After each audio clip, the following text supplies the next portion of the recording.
Korang mesti pernah dengar perkataan-perkataan yang akan kami sebut ni, tapi mesti korang tak tahu maksud sebenarnya. Indonesia dan Malaysia adalah dua buah negara berjiran di Asia Tenggara seolah-olah tak dapat dipisahkan.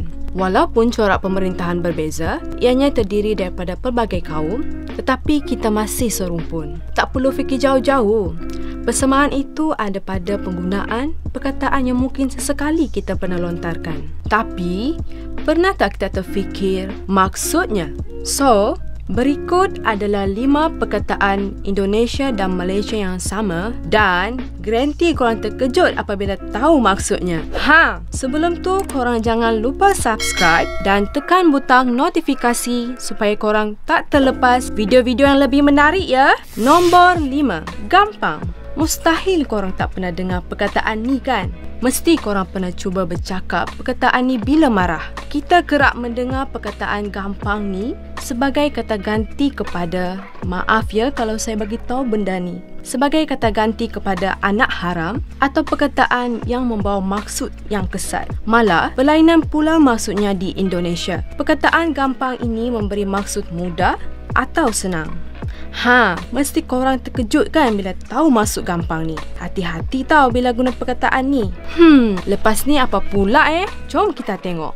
Nombor 4. Butuh. Korang pernah tak dengar perkataan ni? Mesti pernah kan? Di Indonesia, butuh ini memberi maksud keinginan atau kemahuan untuk memiliki ataupun mempunyai sesuatu, sama ada dalam bentuk orang, objek atau apa saja bentuk. Bagaimanapun, penggunaan butuh di Malaysia mempunyai makna kurang sopan. Butuh nangis-nangis aku skandal. Korang faham-faham lah ya? Bukan itu je, ada lagi. Nombor 3. Buntut. Korang mesti tahu maksud buntut ni kan? Kalau korang pergi berjalan-jalan di Indonesia, jangan terkejut pula kalau terjumpa gerai yang menjual sup buntut. Istilah buntut dalam bahasa Indonesia merujuk kepada bahagian ekor, tetapi di Malaysia, sup buntut merujuk kepada sup ekor. Sebenarnya di Malaysia, perkataan buntut itu tidak direkodkan membawa makna punggung. Tetapi, buntut itu merujuk kepada sejenis tumbuhan dengan nama saintifiknya adalah Lagentus oblongus. Mesti korang terkejut kan? Nombor 2. Punggung. Korang mesti tahu maksud punggung ni apa. Kebiasaannya, punggung ini merujuk kepada anggota tubuh badan.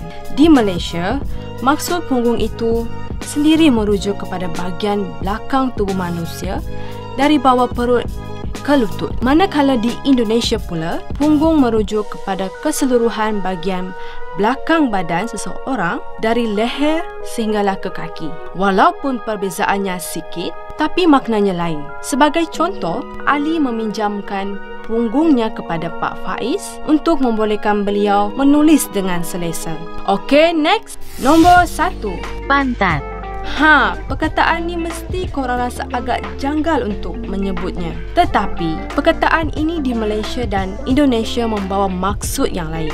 Di Malaysia, perkataan ini membawa maksud yang kurang sopan, iaitu alat kelamin wanita yang menjadi organ terpenting peranakan. Manakala di Indonesia pula, perkataan ini membawa maksud kawasan punggung seseorang atau bahagian belakang atau bawah benda seperti sebegini. Pantat cawan. Pantat kuali. So, ini adalah 5 perkataan yang pernah korang sebut atau dengar, tetapi mesti korang tak tahu maksudnya. Cuba korang komen sikit perkataan yang korang tahu tetapi membawa maksud yang lain apabila menyebutnya. Kita jumpa di next video ya.